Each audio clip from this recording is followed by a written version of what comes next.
Muchas gracias. Te salió micro, por favor, actívate el micro. Bien, muy bien, muchas gracias.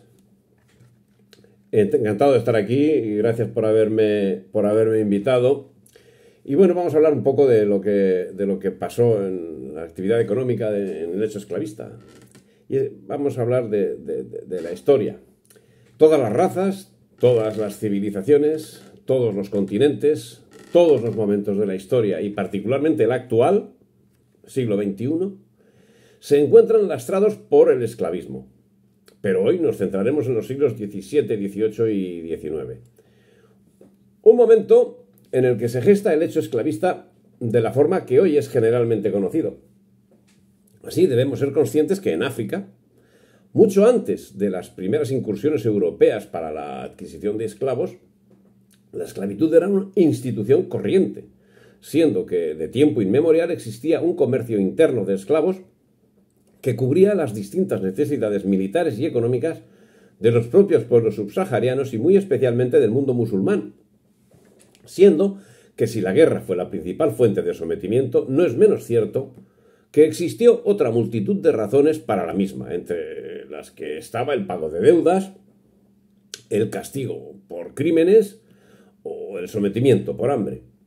Esa tradición, que no era ni peor ni mejor que la existente en otros lugares de la tierra, daba varias categorías a la situación de los esclavos. Y esa tradición, ya en los siglos centrales del trasiego esclavista a América, los reyezuelos locales no se encontraron al margen del tráfico, sino que, bien al contrario, tuvieron la necesaria habilidad para aprovecharse del incremento del negocio, que si hasta la fecha se había centrado en el tráfico transsahariano, encontraba en el tráfico atlántico un incremento que alcanzaba dimensiones desconocidas.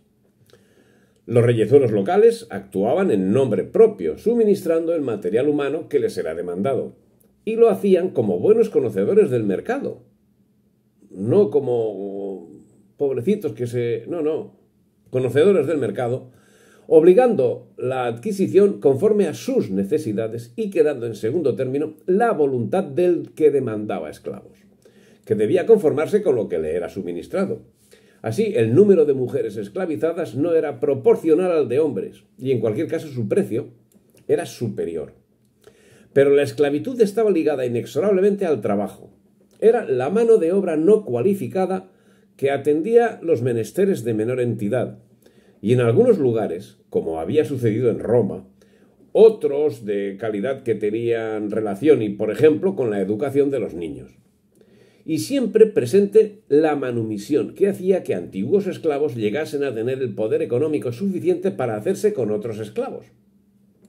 En el mundo musulmán parece que había un trato algo diferente al que existía en Roma, aunque nos encontramos con generales del ejército como por ejemplo Táriq, conquistador de España, que era liberto de Musa ibn Nusayr.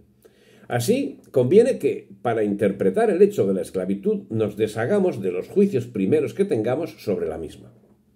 En principio se trató de una medida piadosa para con los vencidos en la guerra, que en lugar de ser ejecutados pasaban a la condición de esclavos, lo cual era un evidente avance.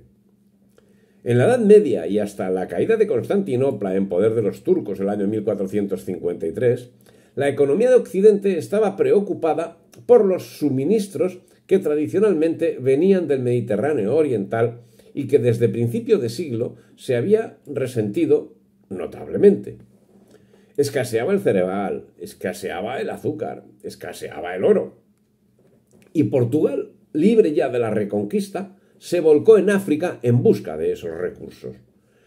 Los tratantes europeos obtenían la inmensa mayoría de esclavos mediante la compra o negociación con jefes locales, mercaderes o nobles.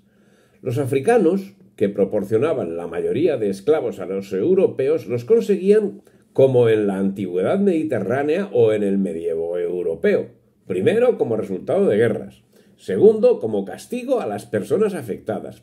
Tercero, por la pobreza que obligaba a vender los propios hijos o a venderse uno mismo. Y cuarto, por secuestro, tan frecuente entre los africanos como raro entre los europeos.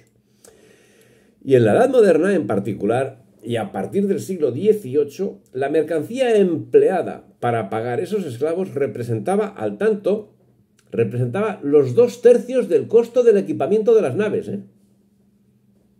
Al tanto, cada 100 euros, digamos, que se invertían, el 67% era para pagar. La mano de obra que debía cubrir la esclavitud negra en un principio era limitada. Fue a partir del siglo XVIII, tras la Guerra de Sucesión en España, cuando el tráfico atlántico llegó a alcanzar cifras de auténtico escándalo. Así, Minas Gerais, en Brasil, acabaría recibiendo hasta 2 millones de esclavos entre 1720 y 1810, en 90 años, siendo que, contrariamente a lo acaecido en las colonias europeas, gran parte de ellos fueron manumitidos y se mezclaron con la población no negra, fuesen blancos, fuesen indios. El desarrollo de la minería de oro en Brasil, que desde su separación de España en 1640, y como sucedería en el resto de España en 1808, ya era, en rigor, colonia inglesa, por ser Portugal, ya literalmente colonia inglesa, estaba intervenido directamente por Inglaterra. Pero también en rigor las Antillas Menores, Barbados, San Kitts, Antigua, Santa Lucía, Martinica y Guadalupe, eran las principales sociedades esclavistas del Caribe. Mediado el siglo XVIII, la Jamaica británica y el Santo Domingo francés se habían convertido en los mayores y más brutales centros de explotación, acumulando un volumen de esclavos que rivalizaba con el de Brasil, siendo que geográficamente se trata de dos regiones absolutamente incomparables, y acumulando unos índices de mortandad y de baja natalidad sin parangón, consecuencia de los abusivos sistemas de trabajo que llevaban a los esclavos a la extenuación.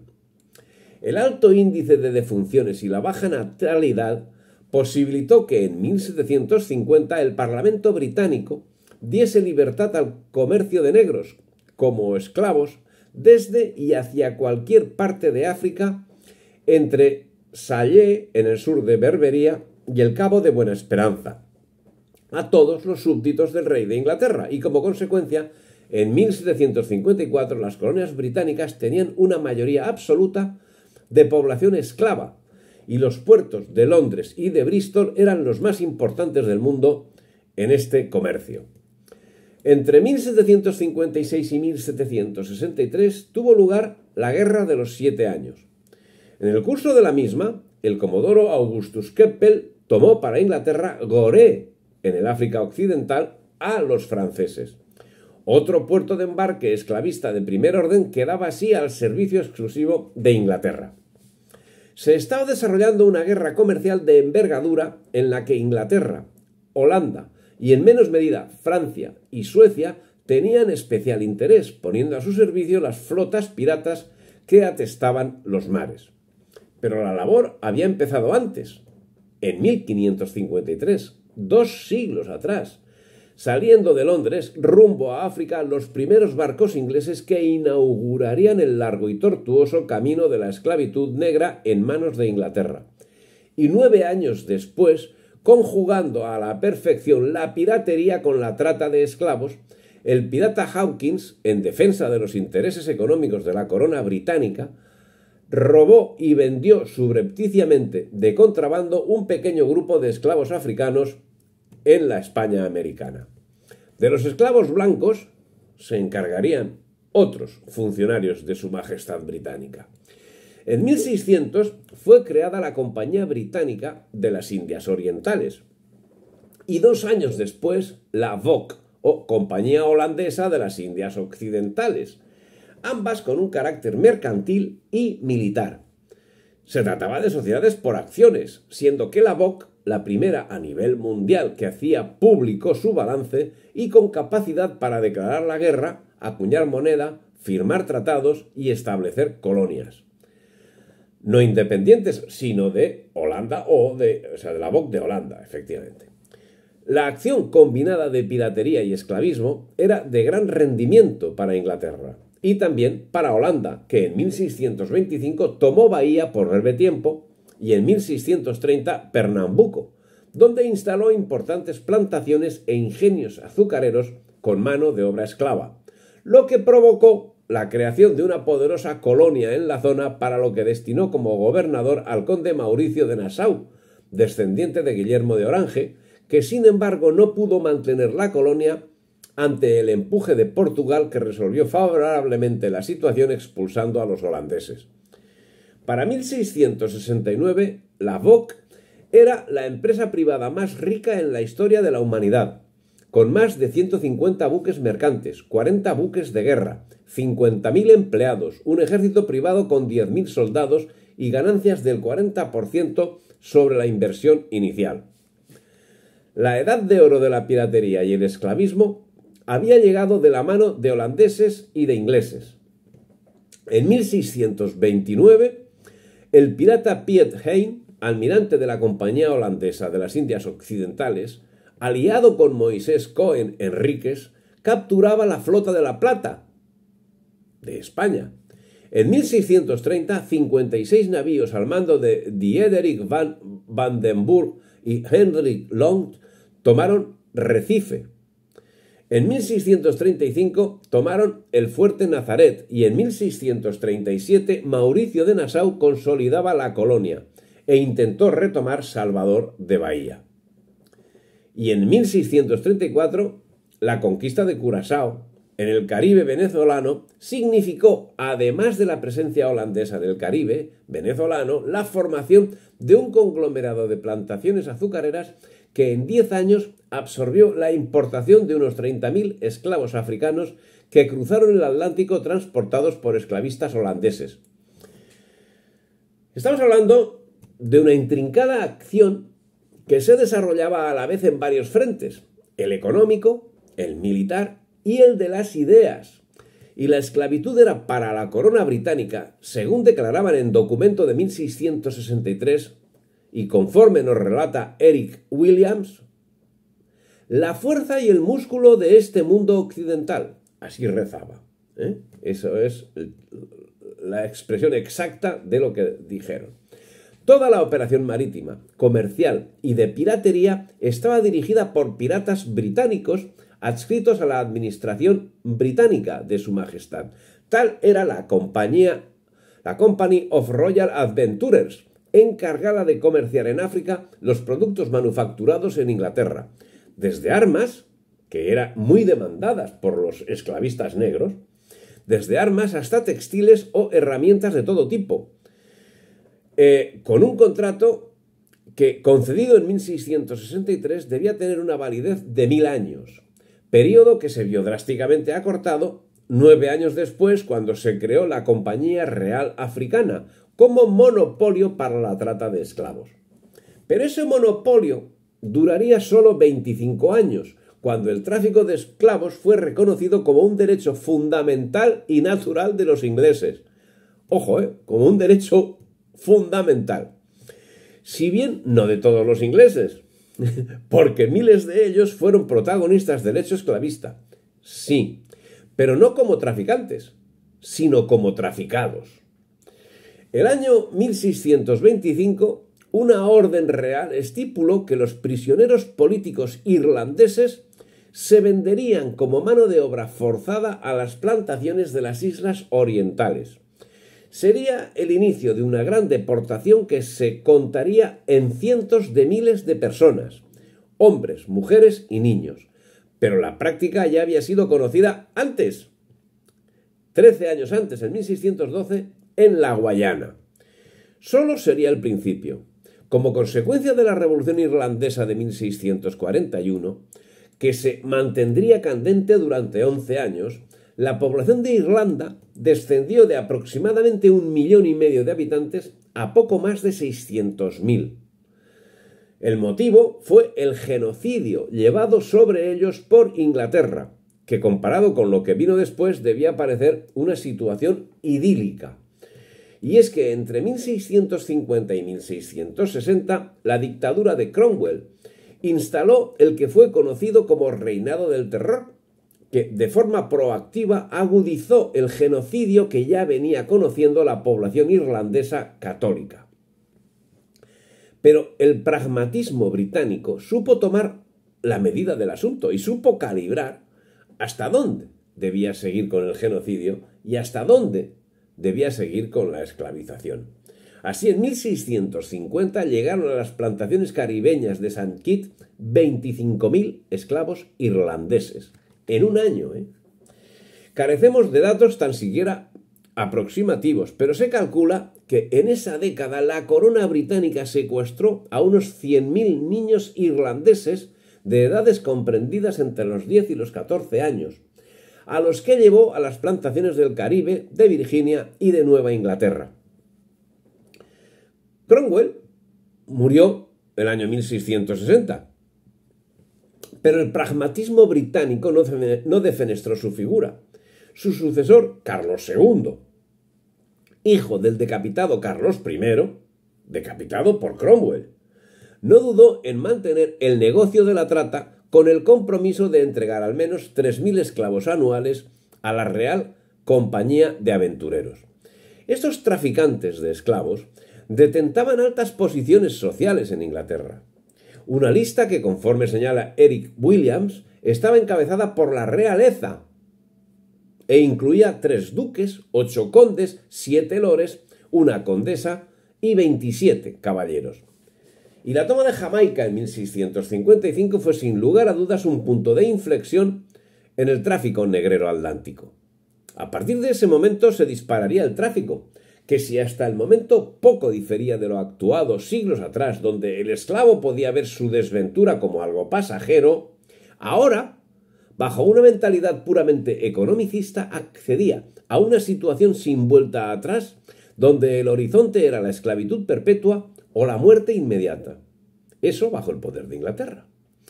En los barcos esclavistas británicos empezarían los esclavos a conocer el hacinamiento.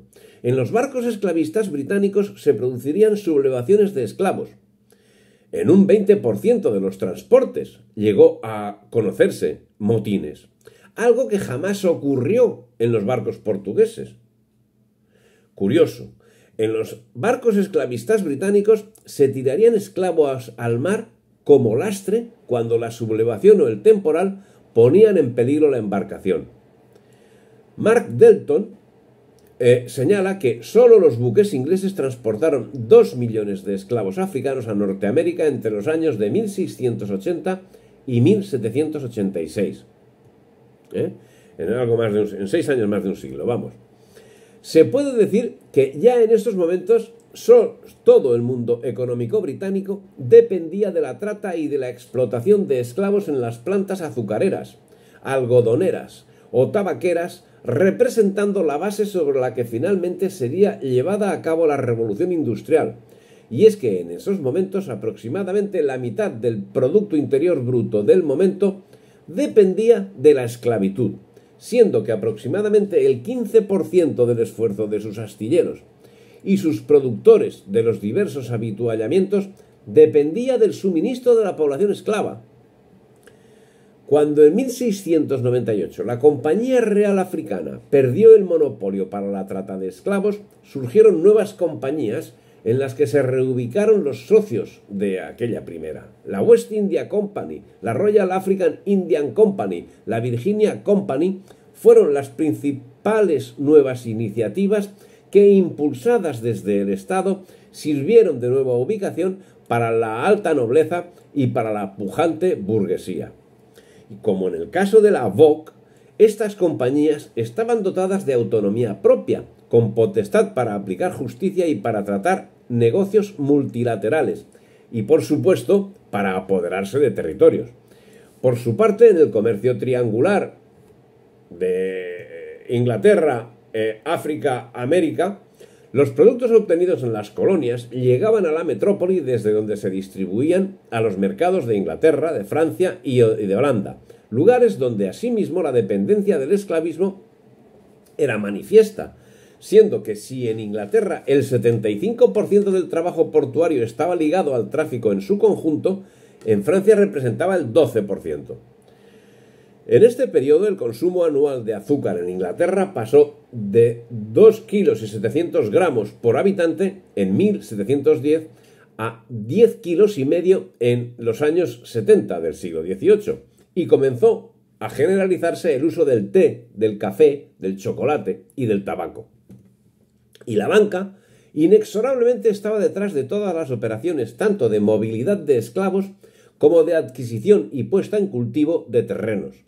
Con el inmenso capital acumulado posteriormente, financiarían toda la revolución industrial.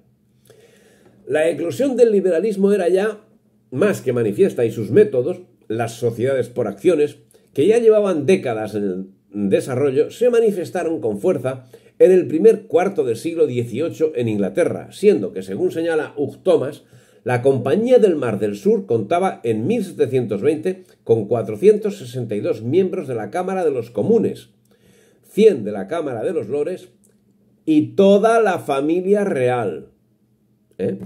La evolución del tráfico, lógicamente, siguió creciente. Para hacernos una idea, debemos tener en cuenta que la Compañía Real Africana transportó en 6 años, entre 1680 y 1686, unos 35.000 esclavos. Tomando un periodo idéntico de 9 años para operaciones llevadas a término por las nuevas compañías, destaca que solo los comerciantes de Bristol embarcaron 160.950 negros a las plantaciones azucareras, y la flota esclavista, que en 1720 estaba compuesta por 120 buques, en 1760 contaba al menos con 146, con una capacidad para 36.000 esclavos, y en 1771 el número de barcos había aumentado a 190, en cuyas bodegas trasladaron a 47.000 esclavos.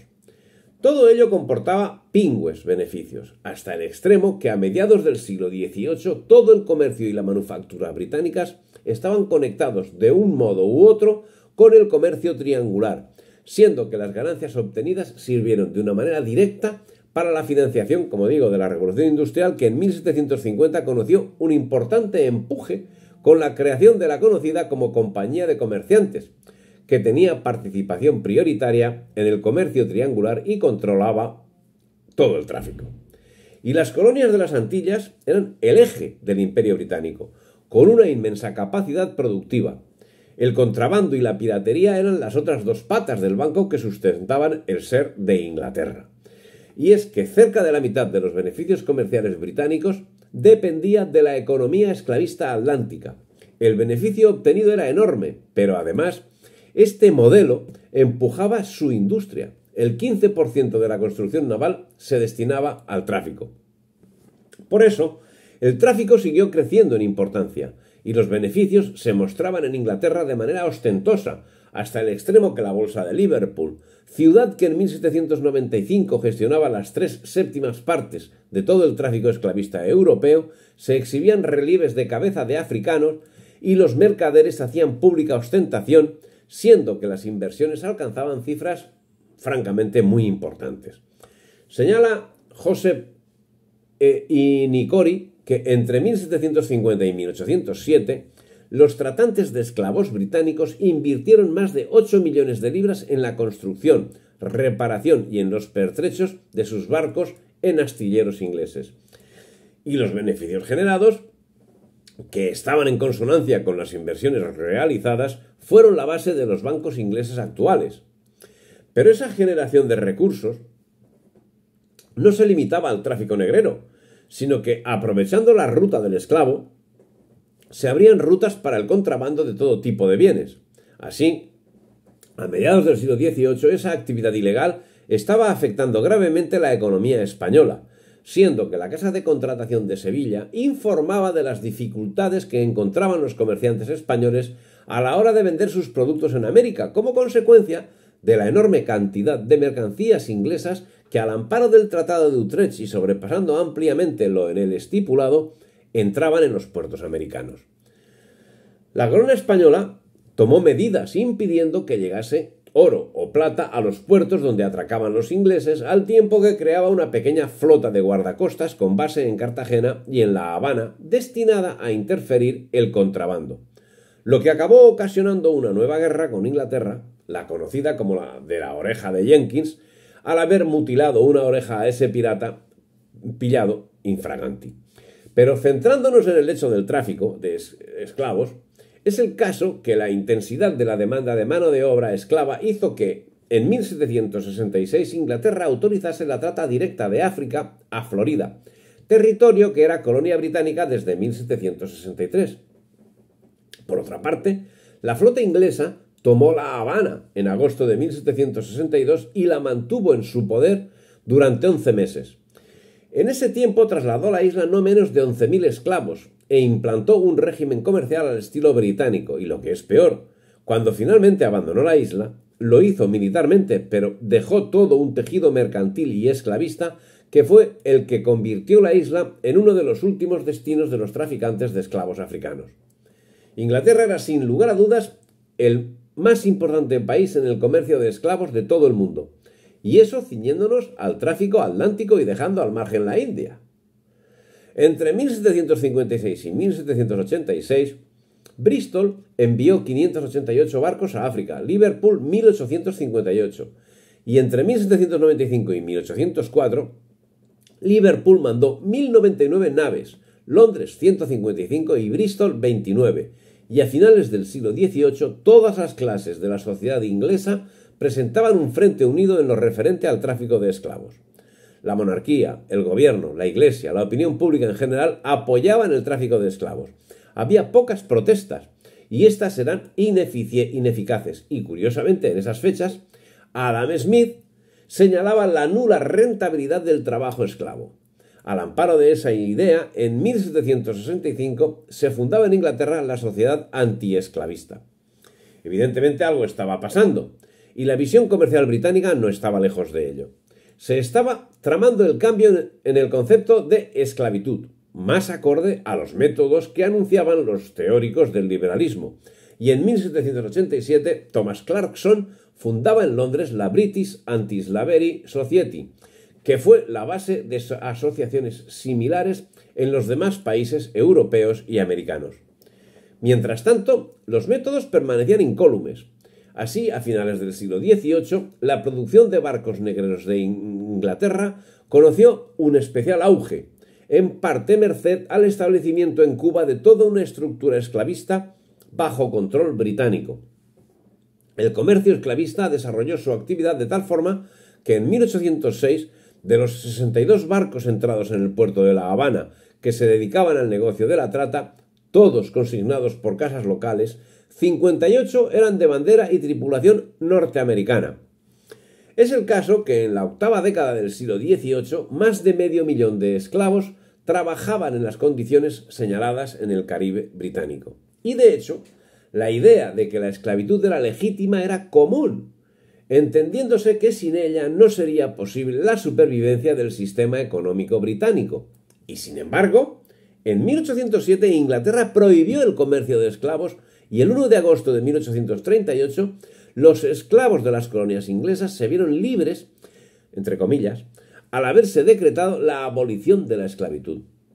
Pero en el interín, el número de esclavos residentes se había duplicado con relación a los existentes 60 años antes. Curiosa esa actuación.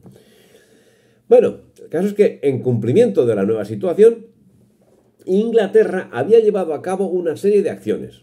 Así, mientras el crecimiento del número de esclavos en las Antillas se aceleraba, ocupó Sierra Leona el año 1787 con el objeto de destinarla a recibir a los esclavos negros que fuesen repatriados. Los primeros fueron los residentes en la metrópoli. Los esclavos ingleses no serían destinados, los esclavos blancos ingleses no serían destinados a Sierra Leona, ya que el sitio calificado como idóneo para los negros era calificado como inhóspito para ellos. En su lugar serían destinados a Australia y a Nueva Zelanda. Bien, no fue casual la creación de la sociedad antiesclavista, como no fue casual que en esas mismas fechas se crease un cinturón sanitario con los traficantes de Liverpool. El motivo no era humanitario, sino económico. Liverpool se había convertido en el principal puerto esclavista, pero las actividades estaban dando pérdidas que entre 1772 y 1778 se cifraban en 700.000 libras.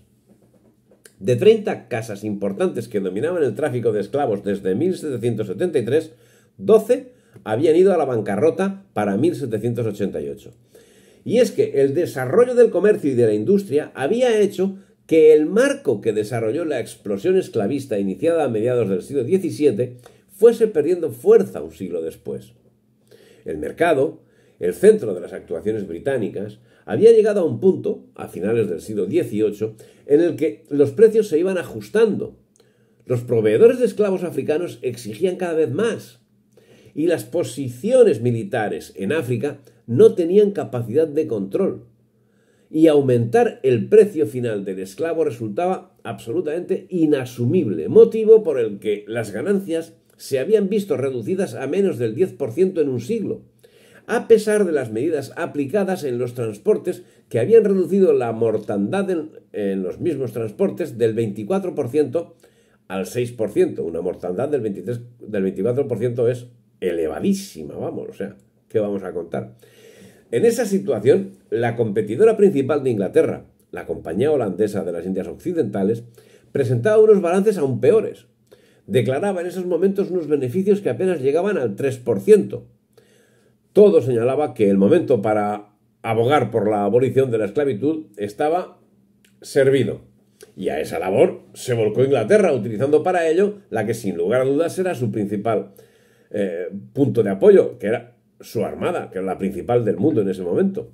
Pero no quedaría resuelta la cuestión con esa medida, porque los males tradicionales de Inglaterra, cuáles son la miseria, la desigualdad social, el trabajo infantil y la explotación de su propio pueblo, comenzaron a desarrollarse al compás de la Revolución Industrial, como deja magistralmente manifiesto Charles Dickens.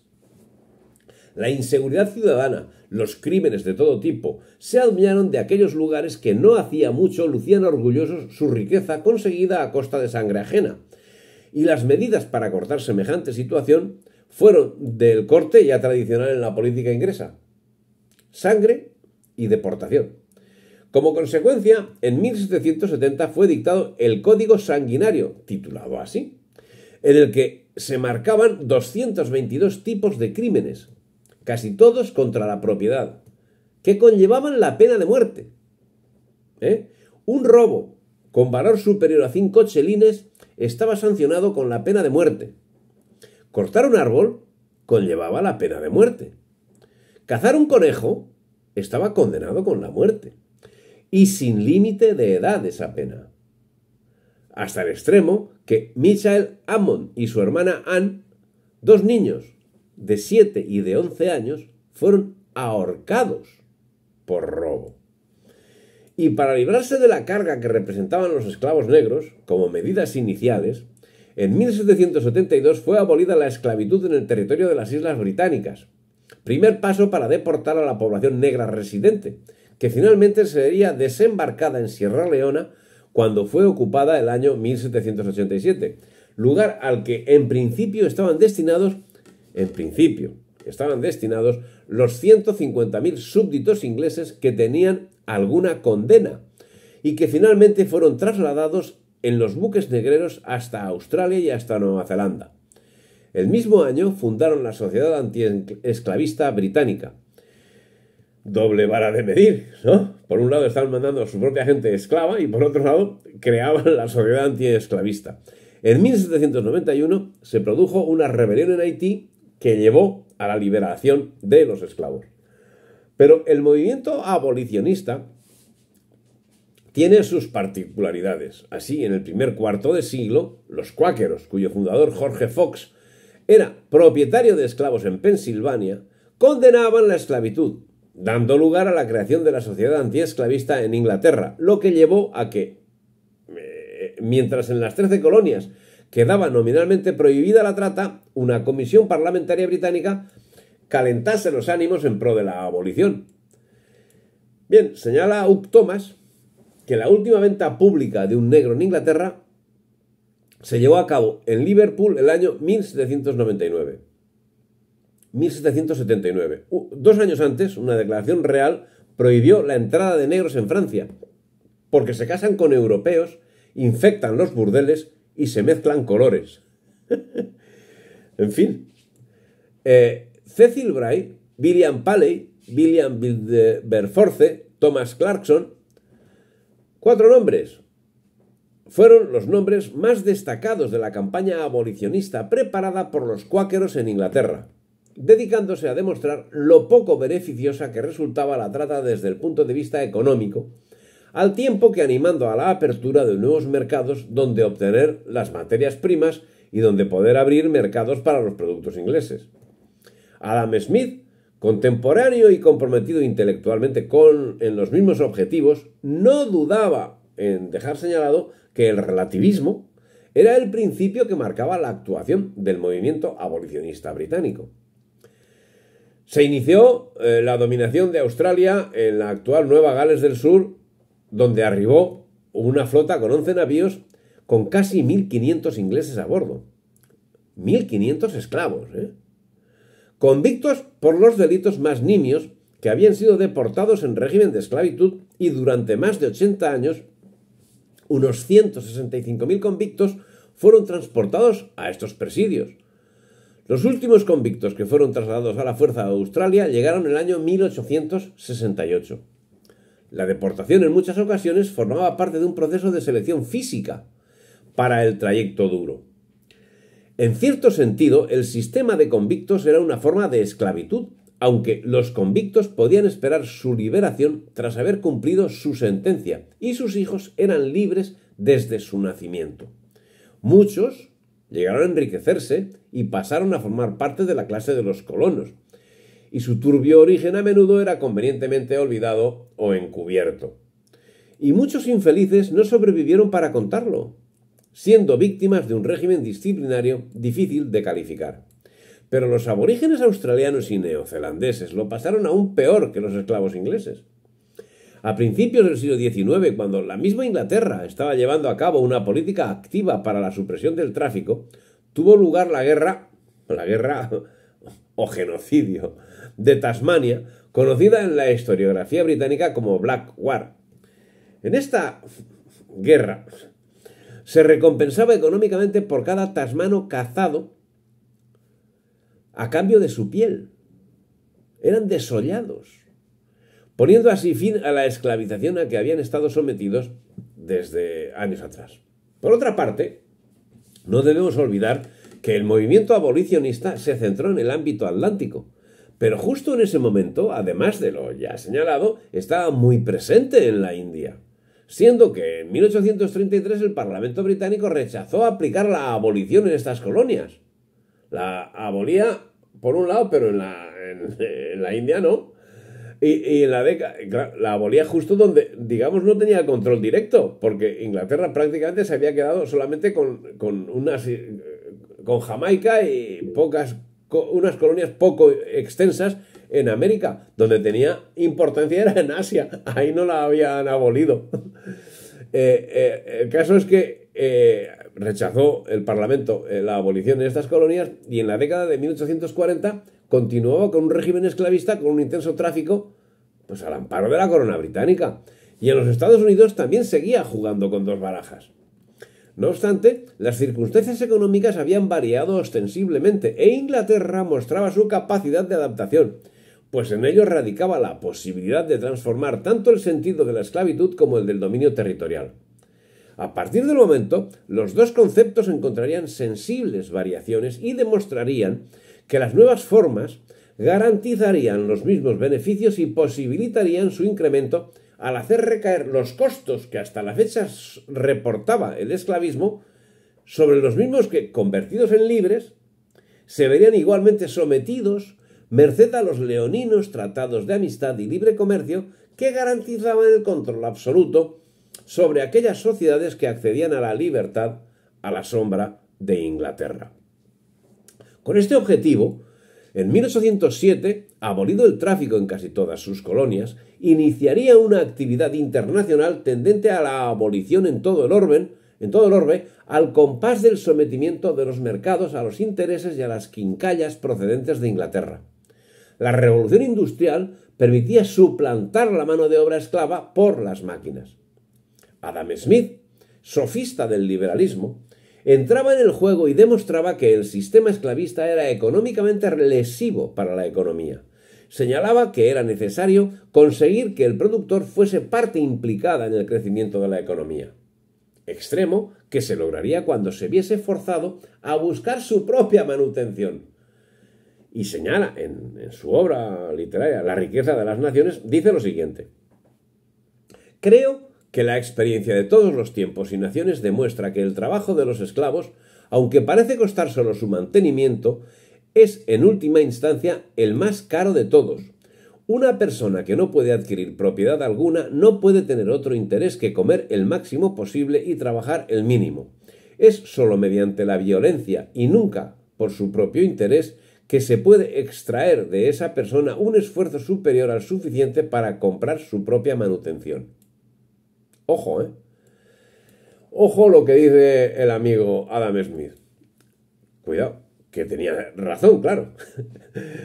Por otra parte, el mismo año que Inglaterra ocupaba Sierra Leona, Estados Unidos prohibía la esclavitud en el territorio al norte y al oeste del río Ohio.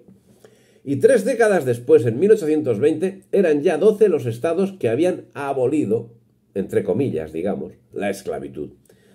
Vermont la prohibió en 1777, Massachusetts en 1783, Rhode Island en 1784 decide la liberación progresiva, pero llegó 1787 y se redactó la Constitución, en la que quedaba reflejado que los negros no eran ciudadanos. Alguien a lo mejor pensaba que iba a decir que no eran esclavos, no, que no eran ciudadanos. Asumido ese principio como directriz principal, entraba en cuestión cuál debía ser el destino que debía aplicarse a la mano de obra nativa excedente que no podía ser reconducida en su totalidad como carne de cañón.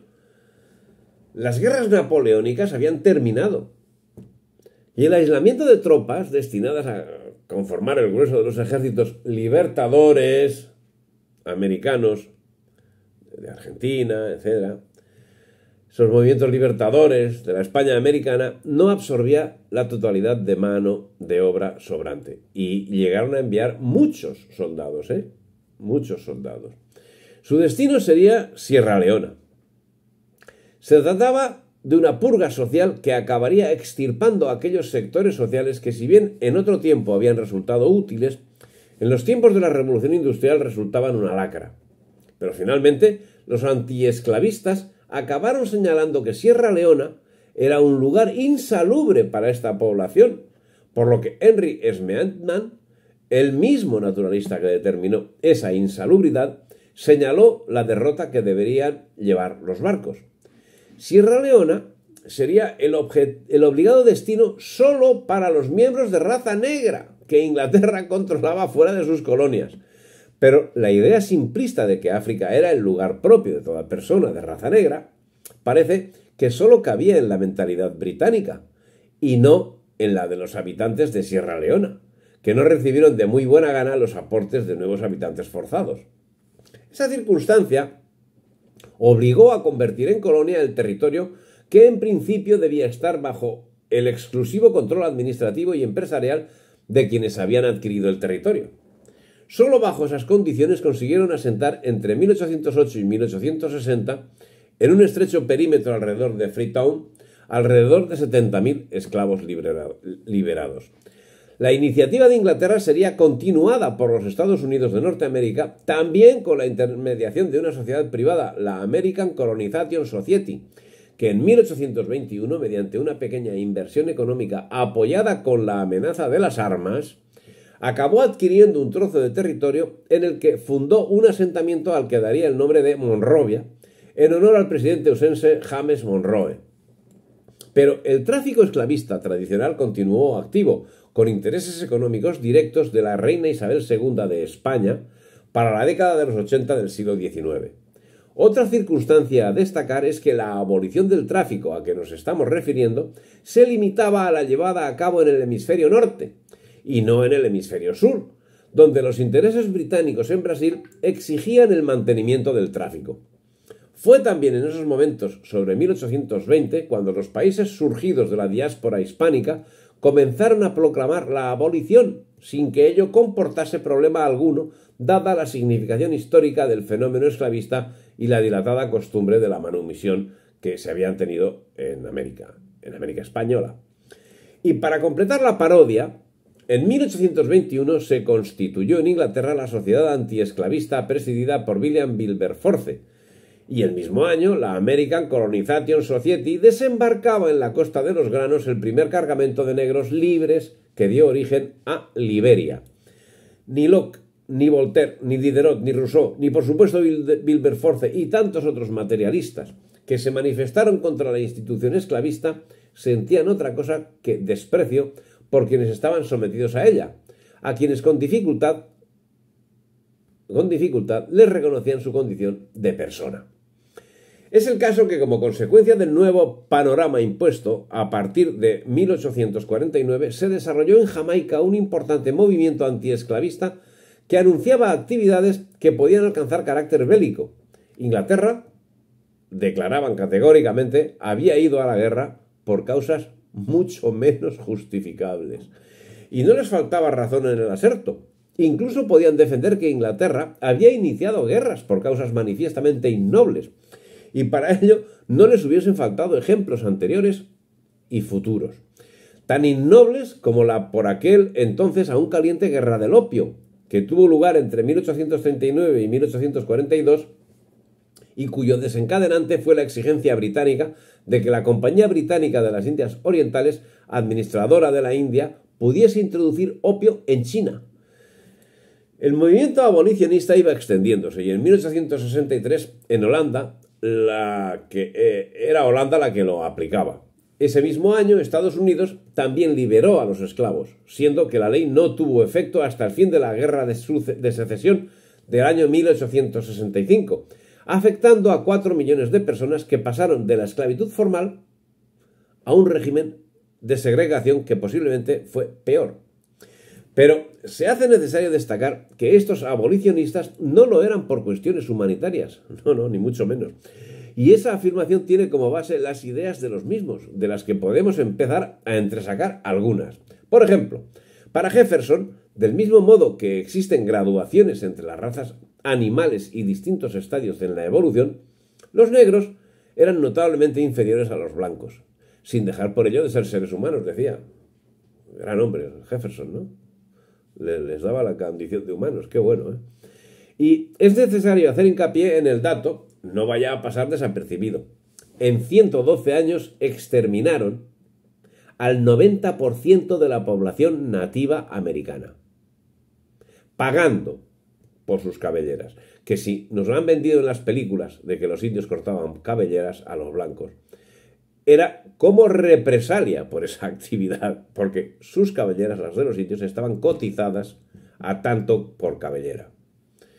El final del régimen esclavista estaría sometido al dictado de los amos, cuyas motivaciones eran estrictamente economicistas, y a ello se volcó Abraham Lincoln, combinando a la perfección las necesidades del empresariado, la ambición política del Partido Republicano y la retórica del liberalismo. El mercado europeo era demasiado pequeño para absorber la oferta generada como consecuencia del desarrollismo. Evidentemente, la supresión de la esclavitud conforme era entendida perseguía ampliar el mercado a los productos manufacturados.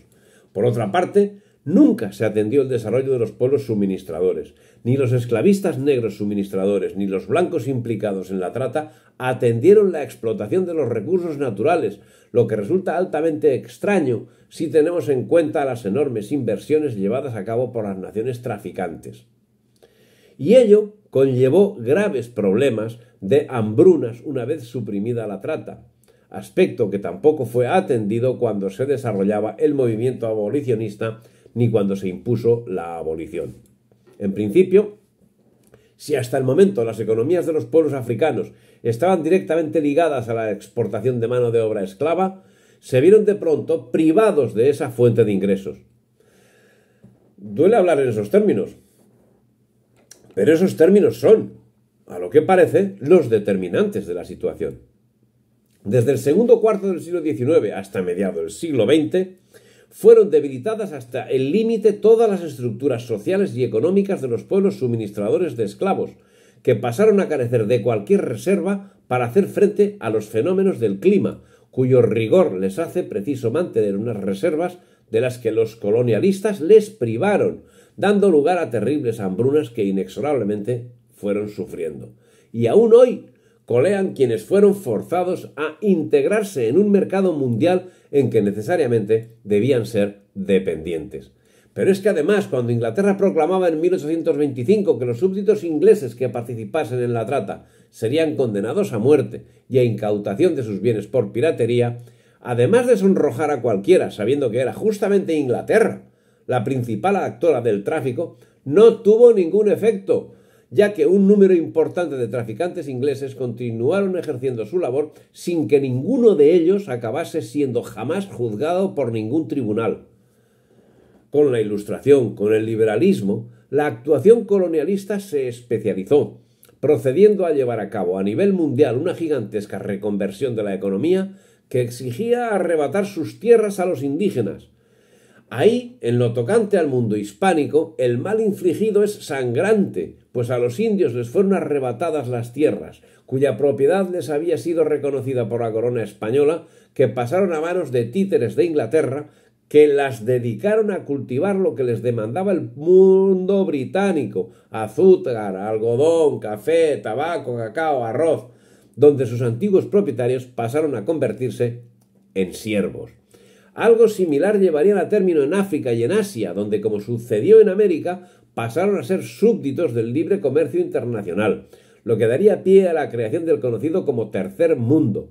Triste destino para todos, y muy en concreto para los antiguos súbditos de la corona española, que de súbditos libres y propietarios de tierras devinieron en mano de obra, sin cualificar, con el añadido no pequeño de convertir una América segura, donde cualquiera podía ir caminando de Lima a México con sus bienes y sin temor a ser asaltado, en una de las zonas más inseguras del mundo.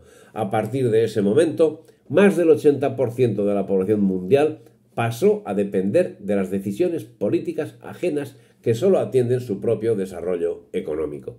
Resulta curioso que, como señala Niall Ferguson, en el siglo XVIII los británicos se mostraron tan fervientes en adquirir y explotar esclavos como lo hicieron posteriormente al tratar de erradicar la esclavitud. Y durante mucho más tiempo aún practicaron formas de discriminación y segregación racial que hoy se consideran aborrecibles. En España siempre han sido aborrecibles. Cuando la autoridad imperial era desafiada en la India en 1857, en Jamaica en el 31 o en el 65 y en Sudáfrica en 1899, la respuesta británica era brutal. Y la negación del humanismo en la actuación británica queda manifiesta, y justamente en estas fechas, cuando, mientras estaba llevando a cabo estas medidas, condenando a los antiguos esclavos a la indigencia con la entrega de parcelas de terreno ridículas, donde quienes antes trabajaban literalmente para morir, ahora estaban condenados a morir de inanición y sometidos a una minoría blanca que dominaba el poder. Y además organizaba y daba respaldo militar al tráfico de estupefacientes, la Marina británica. Pero si esta motivación parece corta, es necesario señalar que el tráfico de esclavos continuaba realizándose desde África Central y Oriental a Arabia, Persia y la India. Ese tráfico, a pesar de las leyes, alcanzó unos niveles similares a los del tráfico atlántico, siendo que durante el siglo XIX fueron traficados unos 2 millones de africanos hacia las colonias británicas de Asia. Pero, en cualquier caso, la mano de obra seguía siendo necesaria en las colonias atlánticas, tan necesaria como antes, y para conseguirla los métodos habían variado, pero solo superficialmente. El objetivo de tener mano de obra sin límite y sin obligaciones se hizo realidad con el aporte de una inmigración que tenía un gran parecido, si no físico, sí de condiciones laborales, con los esclavos ingleses transportados a las Antillas en el siglo XVII, pero probablemente en peores condiciones, ya que serían ellos mismos quienes se preocuparían de sus propias necesidades. Millones de personas de distintos orígenes, chinos, indios, se convertían en inmigrantes voluntarios que adquirían un estatuto de asalariado que era totalmente legal y fraudulento. Personas que firmaban con la huella digital un contrato de trabajo que solo tenía parangón con el Tratado de Waitangi, en Nueva Zelanda, donde las tribus ágrafas firmaron con Inglaterra ese tratado que, para mayor escándalo, no se correspondía a lo escrito en inglés con lo escrito en maorí. Y ese esclavismo asiático traficó más de 1,5 millones de indios entre 1820 y 1920 hacia las colonias del Caribe. Ya estamos hablando del siglo XX, África, del Índico y del Pacífico, desde las plantaciones de caucho en Malasia hasta los ingenios azucareros de Fiji, siendo que las condiciones en que viajaban y trabajaban a menudo eran tan malas como las que sufrieron los esclavos africanos hacía un siglo. En 1861 dio comienzo la Guerra de Secesión de los Estados Unidos, en la que el objetivo claramente marcado de los vencedores no era acabar con la esclavitud, cuyo objetivo no pasó de ser un señuelo para reclutar soldados negros, sino para obtener el control del territorio, de sus recursos naturales y de su mercado. Tan es así que tras la guerra en 1865 los hacendados sureños se vieron obligados a abandonar sus haciendas, que fueron ocupadas por los blancos del norte, mientras los esclavos negros ya libres padecían la nueva situación en condiciones que en nada se apartaban de las que habían tenido hasta el momento. El sur de los Estados Unidos, si bien producía una amplia gama de bienes de consumo, tenía su economía centrada muy especialmente en el cultivo de algodón, y la mano de obra estaba compuesta por esclavos negros cuyo número en ese mismo periodo había pasado de 500,000 a 4 millones.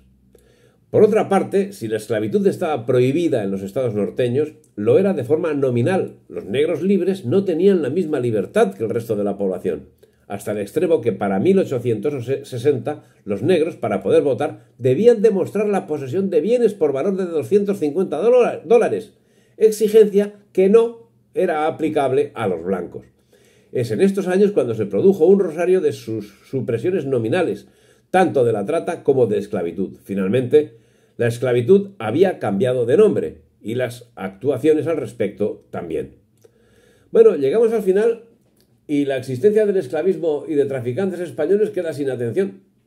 Y es que el conjunto del hecho esclavista, en el que España naturalmente tuvo también parte, tiene una relación más que marginal, salvo en el siglo XIX, cuando ya totalmente sometida a Inglaterra, porque Colonia, por si alguien no se ha enterado, es colonia de Inglaterra hoy, desde el siglo XIX.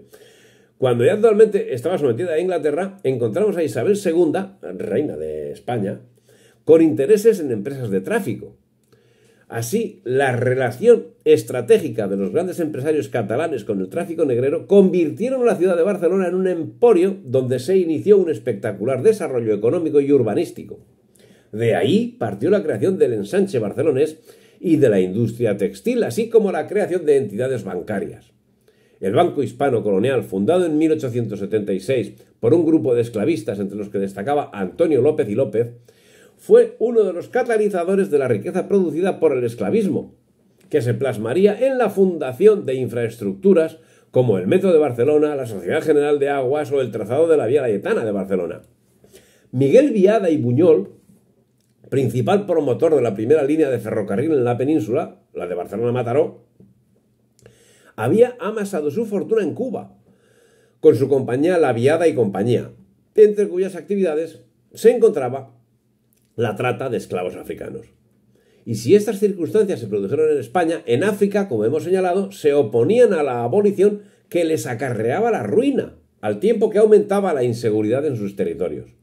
Por otra parte, la labor de Inglaterra en pro de la abolición tenía exclusivamente una función económica. Por eso, mientras perseguía el tráfico marítimo, mantenía el tráfico terrestre con sus colonias de Asia. Pero los esclavos, gran parte de ellos ya no eran negros. Bueno, el esclavista estaba cambiando los métodos al compás de las necesidades que iba creando la revolución industrial. Así, mientras en 1821 se constituía en Inglaterra la sociedad antiesclavista, la misma Inglaterra comenzaba la consolidación de sus posiciones en África, en España, a un lado y otro del Atlántico, en la India, en China, en Australia y en Nueva Zelanda. Estas dos como penales donde remitir la población sobrante propia. Y en los Estados Unidos seguirían los mismos pasos. En fin, en este tiempo, Gambia, Costa de Oro y Ghana paulatinamente pierden interés para los británicos, sobre todo con la abolición de la esclavitud, y Sierra Leona mantiene cierto interés como punto de destino de los esclavos, que con la nueva situación le resultaba lesivo para su economía. No obstante, esas posesiones, junto a la colonia de El Cabo, acabarán sirviendo como plataforma de lanzamiento para la colonización del continente y el sometimiento a los nuevos regímenes de esclavitud que estaban implantando en el mundo entero. Pero ese proceso se alarga sine die. Y ahí estamos, y lamento haber sido tan duradero en mi exposición, pero el tema, para mí, lo merecía. Muchas gracias a los que escuchan. Muy bien, muchas gracias a ti. Espera, estoy reconfigurando esto para que nos veamos todos. Desfijar,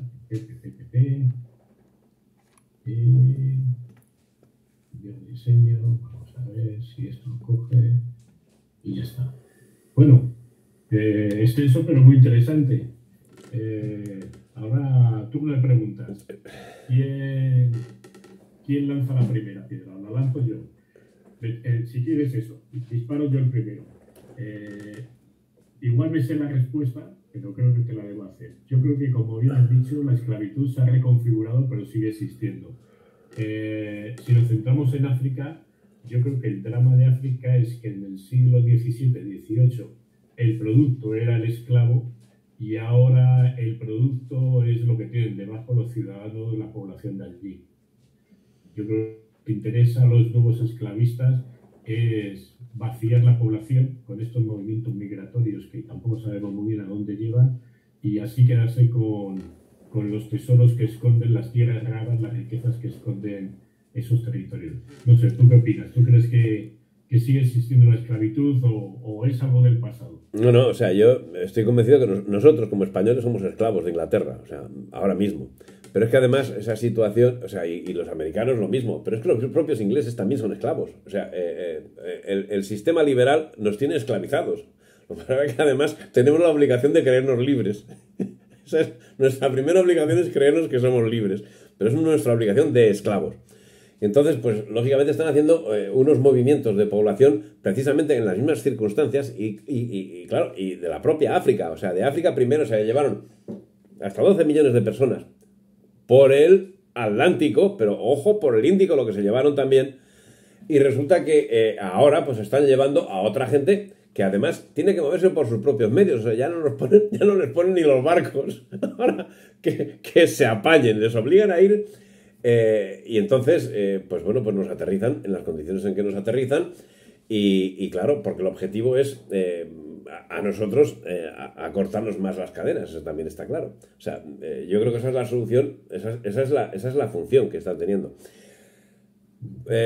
No sé, o sea, yo creo que mal para todos, o sea, mal para ellos, mal para nosotros. Aquí los únicos que ganan son los mismos, los de siempre. No sé, es que no sé si... Estamos de acuerdo. ¿Preguntas? ¿Alguien se anima? ¿Alguna pregunta? En el chat no tenemos preguntas tampoco. Manuel, Francisco, otro Francisco. Bueno, yo quisiera hacer una pregunta. Vamos a ver. ¿Es significativo que las dos regiones con tendencias independentistas como Cataluña y Vascongadas hayan sido las que más han trabajado y se han beneficiado de la trata de esclavos de España? ¿Qué explicación o sentido le puedes dar a esto? Pues la verdad es que yo también me hago esa misma pregunta, porque vamos a ver, o sea, a lo largo de la historia, tanto de Cataluña como de Vascongadas, los principales héroes de España pues nos vienen de ahí. Vascos eran los que cruzaron el Atlántico, vascos fueron los conquistadores, o sea, y catalanes también, o sea, el primer apóstol que llegó a la española, pues joder, era Bernardo de Boil, o sea, y junto a él llegaron pues otros adelantados que actuaron en el terreno militar.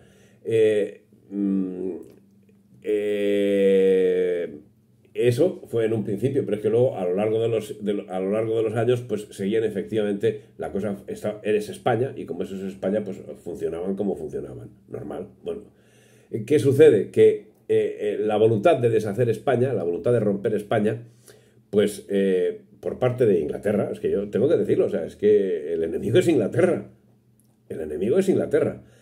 No de ahora, sino de siglos atrás. Lo que pasa es que el enemigo ahora ya domina directamente. Entonces, ¿ha terminado ya de apretar para machacar a España? Pues no ha terminado. Continúa deshaciendo tanto a un lado del Atlántico como al otro, ¿eh? O sea, porque en Argentina y en Chile están con las mismas con otras situaciones, en ese caso con los mapuches, ¿verdad? Pero aquí, ¿qué sucedió? O sea, aquí Inglaterra, por ejemplo, a Carlos María Isidro, Carlos V, digamos, que encabezó el movimiento carlista durante la Primera Guerra Carlista, Inglaterra le ofreció secesionar Vascongadas, Navarra y Aragón, hacer una nación separada. Y Carlos María Isidro, pues a Dios gracias, pues bueno, toca madera, pues se negó a ello. O sea, pero quiero decir, en relación a la pregunta que estás diciendo, porque los movimientos separatistas pues ya empezaron a manifestarse de esa manera, pues a mediados del siglo XIX, como consecuencia de la acción británica. Entonces esa acción británica siguió incrementándose en ese sentido también. Y con el tema de la masonería, o sea, aquí es que se nos empiezan a mezclar y a entremezclar y a enredar todas las operaciones y todas las instituciones que Inglaterra ha creado para su beneficio, cuidado, o sea, pero que se han manifestado en perjuicio de España, sobre todo a partir del siglo XIX y hasta hoy mismo. Entonces esa gente lo que ha hecho pues es crear unos sentimientos que no existieron nunca. Ha hecho crecer unos sentimientos separatistas, pues tanto en Vascongadas como en Cataluña, y bueno, y en Galicia también, y en Andalucía también lo hizo. Han existido esos movimientos, y donde les ha salido más redondo, pues efectivamente pues es en Vascongadas y en Cataluña, cosa que es absolutamente incomprensible, pero es real. Pues eso, que para mí está todo orquestado desde hace mucho tiempo. No es que no sé si he terminado de responder la pregunta, Manuel. Sí, muy bien, sí.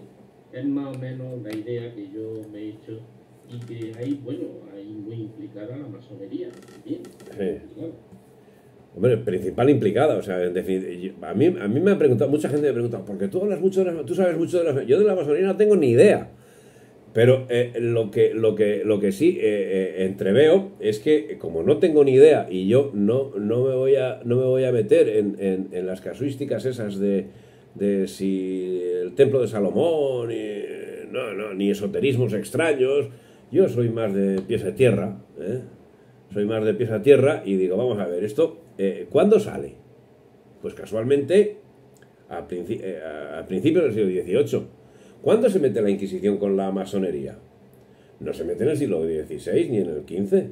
No, ni en el XVII. No, se mete en el XVIII. Ah, caray, ¿y por qué? Pues a lo mejor... ¿No será que antes no existía?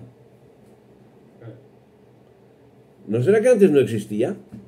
Cuando resulta que en el siglo XVIII se crea la masonería, se sabe que el rey de Inglaterra está metido en la masonería, que si el príncipe de Gales es el gran maestre, que muy casual, es que es muy casual. Y cuando resulta que ves que en los movimientos, o sea, en la Ilustración son los masones los que la ponen. Si llega el siglo XIX y te ves que los separatismos americanos están hechos por la masonería, joder, esto canta, esto empieza a cantar. Si resulta que llega la Revolución Rusa y está la masonería, es que es muy raro. Es que es muy raro, o sea, no sé. Y entonces, pues eso, están al servicio de Inglaterra y ya está, o sea, no hay más. Bueno, yo quisiera, dirigir otra pregunta. Adelante. En las colonias anglosajonas, las principales fundaciones que se llevan a cabo eran los bancos y la trata de esclavos. Todo basado en torno a la explotación y a la usura. Son, según las creencias actuales, las leyendas doradas, las leyendas rosas, los países protestantes los realmente defensores o creadores de los derechos humanos? Eso lo dices de broma, ¿no? Es un buen chiste. Bueno, pero en nuestras leyendas doradas de Hombre, películas y películas de los buenos y los malos, y entonces pues se lo han ganado, la ¿eh? realidad es muy diferente, pues, según mi criterio. Hombre, es que eso lo han hecho de una forma muy inteligente. O sea, lo primero que hicieron en el siglo XVIII fue meternos la Ilustración en España. Hasta ese momento, España y la España de un lado del mundo entero tenía muy claro lo que eran los ingleses. Pero resulta que lo que han hecho ha sido crear una educación a su interés. Llegó la Ilustración y se encontraron con un pueblo que en 1700, a mediados del siglo XVIII, sabía leer y escribir el 50% de la población. Quedémonos con ese dato. Y entonces, gracias a la Ilustración, en 1810 sabía leer y escribir el 10% de la población. La labor fue magnífica. ¿Qué sucedió? Pues lógicamente esa inoculación de cultura, esa inoculación de ese tipo de cultura, posibilitó que ese pueblo, pues al perder vamos, o sea, de saber leer y escribir el 50% al pasar el 10%, ¿qué sucedió? Porque ese pueblo se empobreció intelectualmente de tal manera que acabó creyéndose lo que sus propios enemigos, que tenía en su propio gobierno y en su propia corona,